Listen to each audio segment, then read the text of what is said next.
Hello friends, welcome to my YouTube channel.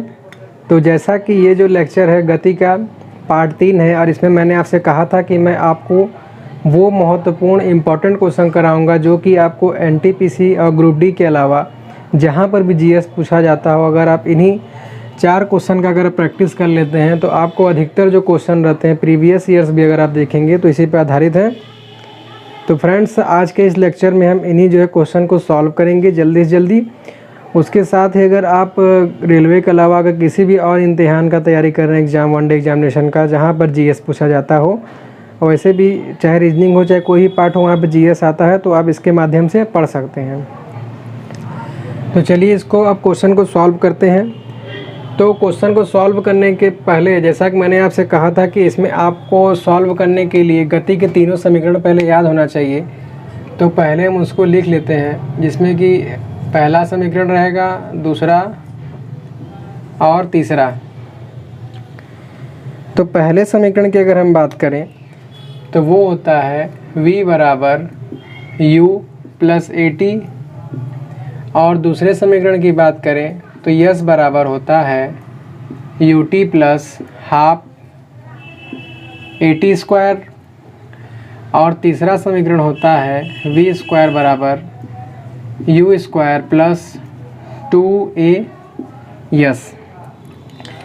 तो पहले हमें सभी सिंबल पता होना चाहिए क्या होता है। तो जहाँ पर u जो है वो प्रारंभिक वेग है, मतलब शुरू का वेग जब पिंड चलना शुरू करता है, तो u जो है प्रारंभिक वेग है, v अंतिम वेग है, v जो है अंतिम वेग है, t समय है, समय या समय अंतराल।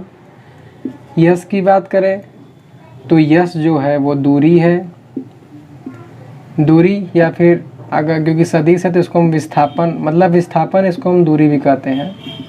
ठीक है, एक ही गति के लिए दोनों टर्म एक ही हैं। और स्मॉल a जो है वो त्वरण है। ठीक है, तो जैसा कि मैंने बताया, कैपिटल V अंतिम दूरी, u प्रारंभिक अंतिम वेग, प्रारंभिक वेग, a त्वरण, t समय। दूसरे में यस दूरी है, u प्रारंभिक वेग या प्रारंभिक चाल रेखीय गति के लिए, t जो है समय अंतराल, a जो है त्वरण है, t जो है समय है, v जो है अंतिम वेग का स्क्वायर है, u जो है प्रारंभिक वेग का स्क्वायर है, a जो है त्वरण है, और s जो है दूरी है। स्मॉल में s लिखा हुआ है।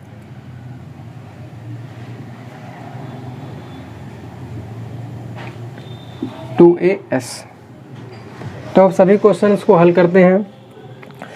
तो जैसा कि पहला क्वेश्चन मैंने लिखा हुआ है कि 150 किग्रा द्रव्यमान की एक वस्तु 5 सेकंड में 6 मीटर प्रति सेकंड से 16 मीटर प्रति सेकंड के वेग से त्वरित होती है, तो त्वरण ज्ञात कीजिए। तो देखिए इस क्वेश्चन में क्या पूछ रहा है, त्वरण ज्ञात कर रहा है। वेग मतलब कि ये 6 मीटर सेकंड वेग है और ये 16 मीटर सेकंड भी वेग है, और ये 150 किग्रा द्रव्यमान है।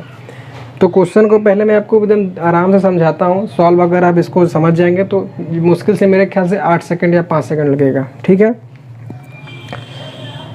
तो पहला क्वेश्चन देखते हैं क्या दिया गया है। द्रव्यमान दिया गया है जिसको हम स्मॉल m से दिखाते हैं।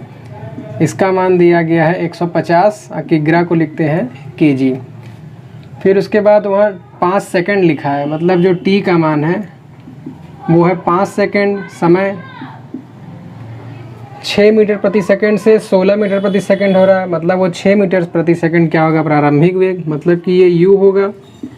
तो u बराबर हो जाएगा 6 मीटर प्रति सेकंड, और अंतिम वेग v बराबर दिया हुआ है 16 मीटर प्रति सेकंड। क्वेश्चन में पूछ क्या रहा है, त्वरण। तो देखिए जैसा कि हम गति का तीनों समीकरण जानते हैं, तो यहाँ कहीं द्रव्यमान की बात कही गई है क्या, कहीं पर m लिखा हुआ है, तो मतलब हमें इससे मतलब नहीं है, इसको अलग कर लीजिए।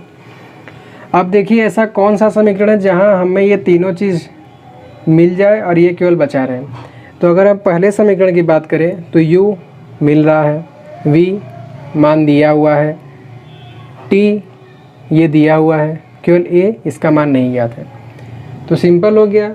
अगर हमको पहला समीकरण ज्ञात होता तो इतनी कैलकुलेशन हम मन में ही कर लिए होते। तो डायरेक्ट बस आपको केवल पहला समीकरण लगाना है जो कि होता है v बराबर u प्लस ए टी। फिर सबका मान रख दीजिए। v का मान कितना है 16 बराबर u का मान है 6 प्लस a का मान तो ज्ञात ही करना है और t का मान है 5। तो हम जानते हैं ये बराबर के इस साइड है तो इधर आके माइनस हो जाएगा। तो 16 माइनस 6 बराबर 5 पे 16 में से 6 घटेगा बचेगा 10 बराबर 5 ए। तो a का मान हो जाएगा 10, 5 इसके बटे में आ जाएगा, 5 से 10 कटेगा तो आएगा 2। तो इस तरीके से जो a का मान आ जाएगा वो होगा त्वरण। अब बात आती है मात्रक की। तो मात्रक आप इसको कंठस्थ तो कर लीजिए कि इसका मात्रक होता है मीटर प्रति सेकंड स्क्वायर। नहीं याद हो रहा है तो अब यहाँ से भी कर सकते हैं, त्वरण के सूत्र से भी अगर आप निकालेंगे तो निकल जाएगा। ठीक है, मैं आपको इसको सवाल करा रहा हूँ या देख लीजिए, जो कि होता है a बराबर v minus you by T. अब इस फॉर्मूले से भी डायरेक्ट कर सकते थे। तो ये मीटर प्रति सेकंड वेग का मात्रक होता है और t ये समय होता है। सेकंड यहाँ चला जाएगा, मीटर प्रति सेकंड स्क्वायर बन जाएगा। तो इस तरीके से पहला क्वेश्चन सॉल्व हो गया। अब हम आते हैं दूसरे क्वेश्चन पे। तो दूसरा क्वेश्चन मैं पढ़ भी रहा हूँ और मिटा भी रहा हूँ। ये सॉल्यूशन क्या दिया हुआ है कि किसी वस्तु को इसके विरामा स्थिति से 5 मीटर प्रति सेकंड स्क्वायर, 5 मीटर प्रति सेकंड स्क्वायर, इसका मतलब क्या हुआ, ये इस मात्रक से हम पकड़ेंगे कि ये क्या है, ये त्वरण है। पर त्वरित, मान लीजिए अगर क्वेश्चन में ये त्वरित नहीं लिखा होता तो अब वहाँ से पकड़ लेते हैं कि भाई ये मीटर प्रति सेकंड स्क्वायर है तो ये त्वरण ही होगा। तो किसी वस्तु को इसके विरामा स्थिति से 5 मीटर प्रति सेकंड स्क्वायर पर त्वरित किया जा रहा है तो 5 सेकंड बाद वस्तु का वेग ज्ञात कीजिए। 5 सेकंड बाद वस्तु का वेग ज्ञात कीजिए। तो जैसा कि वस्तु रेखीय गति कर रही है तो उसको वेग को आप क्या कह सकते हैं, चाल भी कह सकते हैं। और उसके साथ साथ जब मैंने आपको इसके पहले लेक्चर में बताया भी था कि अगर वस्तु विरामा स्थिति से चलना प्रारंभ करे तो उस स्थिति में हमको प्रारंभिक वेग क्या रहता है, वो u बराबर हम 0 लेते हैं। त्वरण का मान इसमें दिया हुआ है a, जो कि है 5 मीटर प्रति सेकंड स्क्वायर। 5 सेकंड बाद पूछ रहा है, मतलब t का मान पूछ रहा है। t बराबर हो जाएगा 5 सेकंड। तो देखिए किस समीकरण का हम लगाएं कि हमें विराम 5 सेकंड वस्तु का वेग ज्ञात हो जाए, मतलब कि हमको v ज्ञात करना है। तो v a t u, तो फिर देखिए v a t u चारों चीज़ ऐसे ही मिल जा रहा है। तो फिर से पहले समीकरण में इसको हम लगा लेंगे, जो कि होता है v बराबर u प्लस ए टी। और यहाँ पर जैसा कि u का मान तो 0 है, प्लस a का मान दिया हुआ है 5 और समय t का ही मान दिया हुआ है 5। तो v बराबर हो जाएगा, ये पार्ट तो कैंसिल हो गया, 5 का 5 में गुणा होगा तो 25।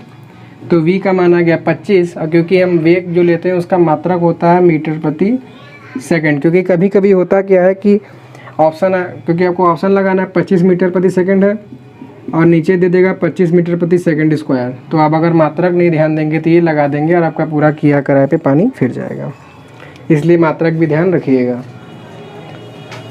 तो इस तरीके से दूसरा क्वेश्चन भी सॉल्व हो जाता है।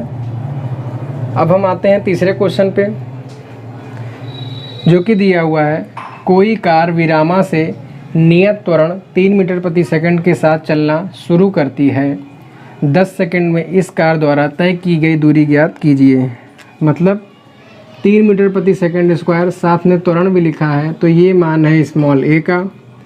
चलना शुरू करती है विरामा के साथ, तो ये u बराबर हो जाएगा 0। कैलकुलेशन आप क्वेश्चन भी कर लीजिए। ये 10 सेकंड है तो ये t मात्रक है, समय का मात्रक हो गया। दूरी मतलब कि हमको यस ज्ञात करना है। तो इस क्वेश्चन में हमको क्या क्या ज्ञात है पहले वो लिख लेते हैं।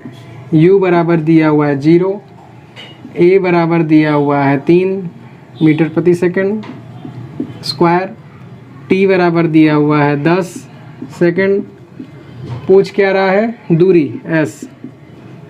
अब तो हमें ऐसा समीकरण देखना है कि जिसमें u a t s आता हो। तो देखिए दूसरा समीकरण u a t s, ठीक है। अगर आपको कंठस्थ रहेगा तो इतना आपको समय भी नहीं लगेगा। तो डायरेक्ट बस केवल आपको फॉर्मूला लगाना है, जो कि दिया हुआ है s बराबर ut plus half 80 square. Yes का मान हमको ज्ञात ही करना है, तो यस ऐसे ही लिखा जाएगा। यू का मान है 0, तो 0 इंटू टी का मान है 10 प्लस 1/2 इंटू में सब है। ए का मान दिया हुआ है 3, फिर टी है, टी का मान दिया हुआ है 10, मतलब कि 10 का स्क्वायर। अब यहाँ पे 0 का जब हम 10 में गुणा करेंगे तो ये तो पूरा 0 ही हो जाएगा, प्लस 1/2 इंटू 3 इंटू 10 का स्क्वायर है, मतलब 10 इंटू 10 हो जाएगा। 2 से 10 को काटेंगे तो 5 बार में जाएगा, तो 5 ते 15, 15 दहा में 150। तो इस तरीके से जो दूरी आ जाएगी 150 आ जाएगी। और क्योंकि यहाँ त्वरण मीटर में है और वो वेग से ही बनता है, तो इसका मात्रक हो जाएगा 150 मीटर। नोट कर लीजिए। तो इस तरीके से तीसरा क्वेश्चन भी सॉल्व हो जाता है। और अब हम जो है गति के नियम पे आधारित चौथे क्वेश्चन को सॉल्व करेंगे।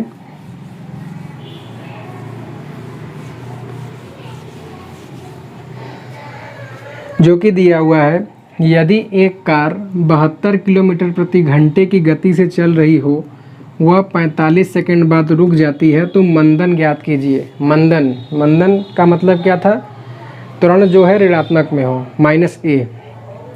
तो ये क्या दिया? एक कार 72 किलोमीटर प्रति घंटे की चाल से चल रही हो, ठीक है। तो मतलब ये क्या हो जाएगा? ये आपका वेग हो जाएगा।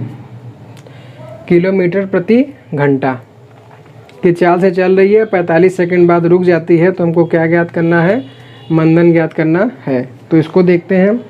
तो इसमें प्रॉब्लम क्या आएगी कि यहाँ पे जो दिया हुआ है 72 किलोमीटर प्रति घंटा, ये दिया हुआ है हमारा किलोमीटर में, जबकि समय दिया हुआ है किसमें? जो है सेकंड में। तो हमें करना क्या होगा कि पहले 72 किलोमीटर प्रति घंटे को हमें चेंज करना पड़ेगा। देखिए, पहले वस्तु की चाल u बराबर कितना दिया हुआ है? 72 किलोमीटर प्रति घंटा। लेकिन आप इसको u से कैसे डिनोट करेंगे? प्रॉब्लम तो ये आ रही है कि प्रारंभिक वेग है, अंतिम वेग है, तो इसको हम u नहीं लिखेंगे। ये जो दिया है वही लिखते हैं। क्या दिया है? वस्तु की गति, तो मतलब ये क्या हो जाएगा? वेग बराबर हो जाएगा 72 किलोमीटर प्रति घंटा। और समय कितना दिया हुआ है? 45 सेकंड। मंदन ज्ञात करना है, मतलब ये a ज्ञात करना है। तो जब ये सेकंड में है तो हम मात्रक क्या लिखते हैं? मीटर प्रति सेकंड स्क्वायर में लिखते हैं। लेकिन यहाँ जो दूरी है वो 72 किलोमीटर है, तो पहले इस मात्रक को हमें इस फॉर्म में चेंज करना पड़ेगा, क्योंकि सेम यूनिट का जैसे सेम साइज का अगर नट है तो उसमें ही बोल्ट फिट होगा। उसी तरीके से ये इसकी पद्धति MKS ये, लेकिन ये किलोमीटर प्रति घंटा में है और ये मीटर प्रति सेकंड में है, तो इसको हमें पहले इसमें चेंज करना होगा। तो ये 72 हो गया, और 1 किलोमीटर बराबर मीटर में चेंज करेंगे तो ये हो जाएगा 1000 मीटर बटे में घंटे में सेकंड में बदलेंगे तो 1 घंटे में 60 मिनट, फिर 60 सेकंड इंटू s। लेकिन अगर आप इस तरीके से करेंगे तो बहुत समय लग जाएगा। तो आप ये याद कर लीजिए, अगर किलोमीटर प्रति घंटे से मीटर प्रति सेकंड में अगर हम चेंज करते हैं तो डायरेक्ट हम क्या करते हैं कि 5/18 से संख्या में गुणा कर देते हैं, बस सिंपल। उसको जब काटेंगे पीटेंगे तो इतना ही आएगा। अब इसको सॉल्व करेंगे तो 18 चौक हो जाएगा 72, तो यहाँ से आ गया 4 × 5 जो कि हो जाएगा 20, और अब मात्रक हो जाएगा 20 मीटर प्रति सेकंड। समय कितना है? 45। तो हमें ज्ञात क्या करना था? त्वरण ज्ञात करना था, ठीक है। अच्छा, यहाँ तो ध्यान दे रहे 45 सेकंड बाद रुक जाती है, तो ये प्रारंभिक वेग ही लेंगे, ये u लेंगे। u = 72 किलोमीटर प्रति घंटा, मतलब ये u का मान आ गया और v का मान आ गया 0। तो u का मान पता है, v का मान पता है, t का मान पता है, तो a ज्ञात करना है। तो वही पहला समीकरण जो कि हमें ज्ञात है क्या होता है? v बराबर u + at, ठीक है। यहाँ क्वेश्चन में दिया हुआ था 45 सेकंड बाद रुक जाती है, तो रुक जाती है तो v = 0 हो गया। तो यहाँ पे जब मान रखेंगे v का मान है 0 बराबर u का मान कितना निकाले हमने? 20 निकाला, प्लस a का मान ज्ञात ही करना है और t का मान है 45 सेकंड। तो अगर हम इसको इस साइड भेजेंगे तो ये माइनस हो जाएगा, तो ये हो गया -20 बराबर के इस साइड को मैं इधर लिख दे रहा हूँ, तो ये हो जाएगा 45 ए। चीज़ तो वही पड़ा, इसको मैंने इस साइड भेजा माइनस हो गया, और इसको इधर लिख दिया इधर लिख दिया। अब यहाँ से ए बराबर हो जाएगा -20/45। क्या आ जाएगा ए बराबर -20/45। इसको हम 5 से अगर जब कैंसिल करेंगे तो ये हो जाएगा 5 चौक 20 और 5 9 45, साथ में माइनस है तो -4/9। अब अगर आप चाहें तो डायरेक्ट 9 से 4 में भाग दे दें, लेकिन हम कंपटीशन के एग्ज़ाम में बैठे हैं जहाँ हमको 60 मिनट में पेपर सॉल्व करना होता है। तो इसके लिए आप करेंगे क्या कि इसको आप इस तरीके से लीजिए, -1/9 × 4। और जैसा कि 1/9 का मान अगर आप परसेंटेज भी सॉल्व करेंगे तो आपको पता होना चाहिए, जो कि होता है ये माइनस ऐसे ही, और ये हो जाएगा 0.1111 × 4। तो इसमें जब हम पूरा गुणा कर देंगे, क्योंकि दशमलव लगा हुआ है और ये 4 स्थान ना लेके 2 ही पे लेंगे, तो 11 चौके 44, और ये पॉइंट ऐसे ही लग जाएगा, और ये दशमलव। क्योंकि वस्तु का मंदन ज्ञात किया है और ए का मान माइनस में आ रहा है, तो ये तो मंदन निकल गया, सही है। अब मात्रक हो जाएगा इसका मीटर प्रति सेकंड स्क्वायर। लेकिन दिक्कत ये आती है, मान लीजिए अगर पेपर के ऑप्शन में केवल 0.44 दिया हो, तब भी आप यहाँ सही लगाएंगे। क्यों? क्योंकि आपको क्वेश्चन में पहले गिवन है मंदन। आंसर ये ठीक है, लेकिन आपको ऑप्शन दिखाना है। अगर ऑप्शन में ये दिया हो और मंदन आपसे पूछ रहा हो तो प्लस वाला भी आंसर सही होगा, क्योंकि पहले ही मंदन दिखा दिया गया। तो दोस्तों, आशा करता हूँ कि आपको बताए गए सभी चारों सवाल समझ में आ गए होंगे। चारों सवाल बहुत ही सिंपल थे ग्रुप डी और एनटीपीसी के हिसाब से। इसमें आपको बहुत टेंशन लेने की ज़रूरत नहीं है। अब इसके आगे के जो चैप्टर में हम फिर आगे बात करेंगे गति की, और भी जो है वह गुरुत्व के अधीन गति, और उससे जो रिलेटेड क्वेश्चन रहेगा वो भी मैं आपको सॉल्व करा दूंगा। तो आज का लेक्चर हम यहीं पे समाप्त करते हैं। आशा करता हूँ कि बताया गया सभी चीज़ आपको समझ में आया होगा। तो प्लीज़ वीडियो को लाइक, शेयर और सब्सक्राइब जरूर कीजिएगा चैनल को, और अपने बहुमूल्य कीमती सुझाव में कमेंट के माध्यम से ज़रूर बताइएगा कि आपको ये लेक्चर कैसा लगा, जिससे मैं आपको और अच्छा से अच्छा क्वालिटी का जो है कंटेंट प्रदान कर सकूं, और आपके बहुमूल्य सुझाव से मुझे अच्छा भी लगे। तो फ्रेंड्स, आज की सेशन को यहीं समाप्त करते हैं। So thanks for watching.